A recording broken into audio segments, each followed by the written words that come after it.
پھر صاحب یہ جو آپ نے ابھی ذکر کیا کہ مرید ہوئے، تو میں ابھی بات کروں کہ یہ جو مرید کا مطلب بیعت کرنا ہو سکتا ہے، یہ کیوں کی جاتی ہے بیعت؟ یہ بیعت سے کیا مطلب ہے اور یہ سلسلے میں بیعت کیوں کرتے ہیں؟ اصل میں آپ نے دیکھا ہوگا نا کہ قرآن آپ میری بات سمجھے؟ جی میں سمجھ گیا ہوں، یعنی قرآن مجید میں جو بیعت رضوان کا بھی ذکر ہے جی، تو اصل بیعت کا لفظ جو ہے اس کے لغوی معنی ہے کہ عرب میں ہاتھ دے کر ایک وعدہ کیا جاتا تھا، اقرار کرنا کہ اس بات پر پکے رہیں گے، یہ ایک بیعت کا یہ مفہوم ہے۔ تو حضور علیہ الصلوۃ والسلام نے جو صحابہ سے وعدہ لیا، انما یبایعون اللہ ید اللہ فوق ایدیہم، قرآن تو کہتا ہے، تو اللہ کا ہاتھ ان کے ہاتھ پر ہے جو آپ سے بیعت کر رہے ہیں، ید اللہ فوق ایدیہم فمن نکث فانما ینکث علی نفسہ ومن اوفی بما عاہد علیہ اللہ فسیؤتیہ اجرا عظیما۔ اور جس نے، یہ قرآن مجید اس بیعت کی تفصیل بیان فرما رہا ہے کہ جو اے میرے محبوب جو آپ کے ہاتھ میں ہاتھ دے کر وعدہ کر رہے ہیں کہ ہم ایسا کریں گے، تو اگر اس میں سے کسی نے عہد شکنی کی تو اس کا وبال اس کی جان پر ہوگا،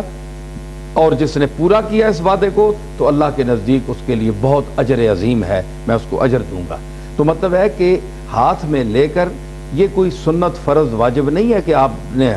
ضروری کہیں بیعت کرنی ہے۔ اب اگر یہ بعض لوگ اس کو ضروری سمجھتے ہیں جناب کہ جو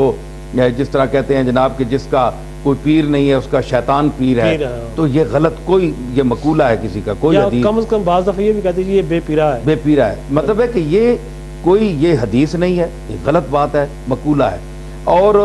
اس میں یہ ہے کہ یہ کوئی واجب فرض نہیں ہے کہ آپ ضرور بیعت کریں۔ اب اگر یہی قرار دیا جو کہتے ہیں بہت ضروری ہے، تو پھر مجھے وہ بتائیں کہ امام ابو حنیفہ جو ہمارے سب سے بڑے امام ہیں، وہ ان کے پیر کا نام کیا ہے؟ وہ کس سے بیعت ہوئے؟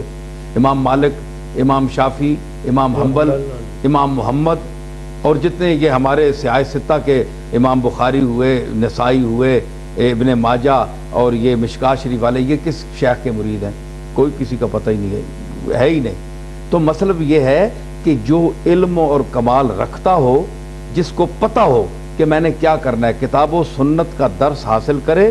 اور اس کو پتہ ہو کہ میں نے رسول اللہ کا اتباع کرنا ہے۔ اصل میں بیعت سے مراد حضور کا اتباع ہے، اتباع کو سمجھنا ہے، اللہ کے حکم کو، اللہ کے قوانین کو سمجھنا ہے۔ یہ پالٹی بازی نہیں ہے کہ ہم زیادہ مرید بنا لیں، ہمارا طبقہ زیادہ ہو جائے، ہماری شہرت زیادہ ہو جائے، مرید بنا لیں، جس طرح آج کل ہو رہا ہے۔ تو یہ ہمارے صوفیاء نے، حضرت غریب نواز نے، حضرت شیخ عبد القادر جیلانی نے کوئی اس طرح کی بات نہیں کی کہ ایک دوسرے سے بڑھنے کی، یعنی انہوں نے کوشش کی ہو یا دنیا داری کے لیے یا دکانداری کے لیے، اس طرح سے آج کل کہتے ہیں پروفیشنل، وہ بات نہیں تھی۔ تو وہ تو جناب ان کو اللہ نے وہ ذوق عطا فرمایا تھا، وہ مقام عطا فرمایا تھا کہ بیعت کا مقصد جو ہے وہ رسول اللہ کا اتباع ہے۔ تو اگر کوئی شخص خود سمجھ سکتا ہے تو ٹھیک ہے، عمل کرے، اور اگر نہیں سمجھ سکتا، جیسا کہ عام آج تعلیم نہیں ہے، کسی کو پتہ نہیں ہے، بدعقیدگی کا دور ہے، آیات کی غلط تفسیریں کی جا رہی ہیں، لوگوں کو رسول اللہ کی محبت اور احترام سے ہٹایا جا رہا ہے، تو اس میں عجیب فرقے بہت پیدا ہو چکے ہیں۔ تو جہاں میں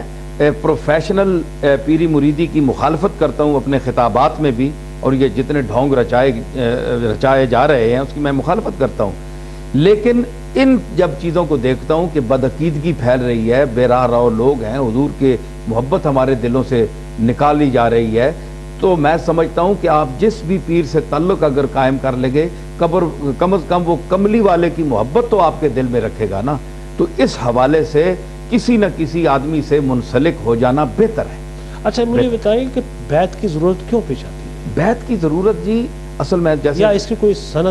سند حضور نے حکم نہیں دیا کسی کو کہ تم بیعت کرو، کسی صحابی کو یہ نہیں فرمایا کہ جس طرح بیعت خلافت اور ہے، کہ جس طرح بیعت رضوان جیسے کہ آپ نے بات کی ہے، ابھی وہ تو اس وقت ضرورت تھی، وہ تو ایک تاریخی واقعہ تھا، حضور اکرم نے اس سوالات میں ہر ایک سے بیعت لی ہے، اور انہوں نے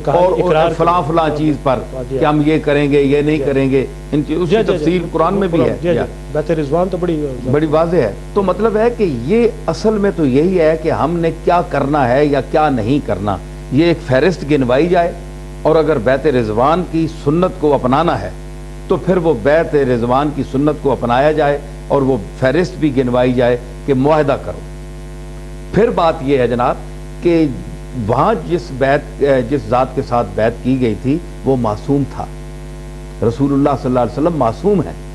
رسول اللہ کے بعد اور کوئی ذات آج تک جس کی بیعت کی جا رہی ہے وہ معصوم نہیں ہے. ایک غیر معصوم شخص غیر معصوم کو بیعت کر رہا ہے. وہ معصوم تھے اور غیر معصوموں کو بیعت فرما رہے تھے. آج جتنے مشائخ ہیں یا حضور کے بعد وہ سب غیر معصوم ہیں، کیونکہ نبی صرف معصوم ہے. تو معصوم کی بیعت کا مقام اور ہے، غیر معصومین کی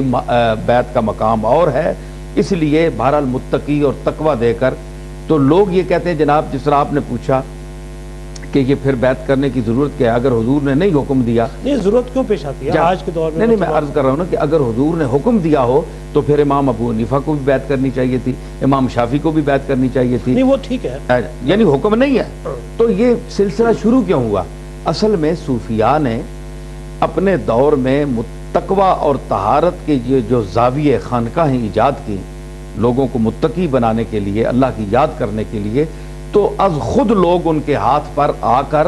یہ وعدہ کرتے تھے کہ جناب ہم نے نیکی کرنی ہے. اگر کسی نے شراب پی، کوئی بدکاری کی، تو وہ تائب ہوتا تھا ان کے ہاتھ پر آ کر کہ میں توبہ کرتا ہوں. مثلا امام حسن بصری ہیں، ہمارے جنید بغدادی ہیں، یہ بڑے بڑے جو مشائخ صوفیاء تھے جو خود نمونہ تقوی تھے، پہلے خود نمونہ تقوی تھے، تو ان کے ہاتھ پر جا کر توبہ کرتے تھے، استغفار کرتے تھے کہ اللہ سے ہم معافی مانگتے ہیں، آپ سے وعدہ لیتے ہیں. یہ بیعت وہاں سے شروع ہوئی. تو انہوں نے از خود یہ چیز حضور کی اس سنت کو دیکھ کر کہ چلیں لوگ آتے ہیں ہمارے پاس، از خود تقوی یعنی توبہ کرتے ہیں، تو اس لیے یہ ایک نظام چلا. اچھا، لیکن آج کے دور میں، بلکہ آج کیا مطلب پہلے بھی ماضی میں بھی ہمیں نظر آتا ہے کہ جب ایک آدمی بیعت کر لیتا ہے کسی بھی سلسلے پہ، کسی بھی پیر کے ہاتھ پہ،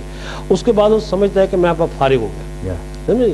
اب میں گناہ کروں ثواب کروں وہ سارا مجھے پیر صاحب جو ہے وہ سنبھال نہیں. اور میں اس میں ایک بتاؤں کو ایسا بھی ہے کہ بعض ہمارے پیر حضرات جو انہوں نے کمبل لیا ہوتا ہے اور اس کے بارے میں کہا جاتا ہے جی کمبل جتنا میلا ہوگا وہ اچھا ہے، اس لیے کہ ان کے مریدوں کی جو بیعت کیا ہوا ہاتھ ہے وہ اس پہ کمبل پہ لگا ہوا ہے. اور پیر صاحب نے تو جنت میں جانا ہے، لہٰذا پیر صاحب جا کے وہاں جنت میں اپنا کمبل یوں جھاڑ دیں گے تو ہم جنت میں سب لوگ چلیں گے. اس قسم یہ فلسفہ مطلب اس قسم کا کانسیپٹ جو ہے کہ جب ایک آدمی ہاتھ پہ بیعت کر لیتا ہے اس کے بعد وہ فارغ ہو جاتا ہے کہ جی میں اب میں نے نماز نہیں پڑھنی، میں نے روزہ نہیں رکھنا، میں نے یہ نہیں کرنا، یہ نہیں کرنا، اب جو بھی میرا گناہ ثواب ہے وہ پیر صاحب کے ذمہ ہے، میں ان کے پڑھ گیا ہوں. یہ بات غلط ہے، میری بات سمجھے نا، بالکل غلط ہے. میں عرض کروں نظامی صاحب، آپ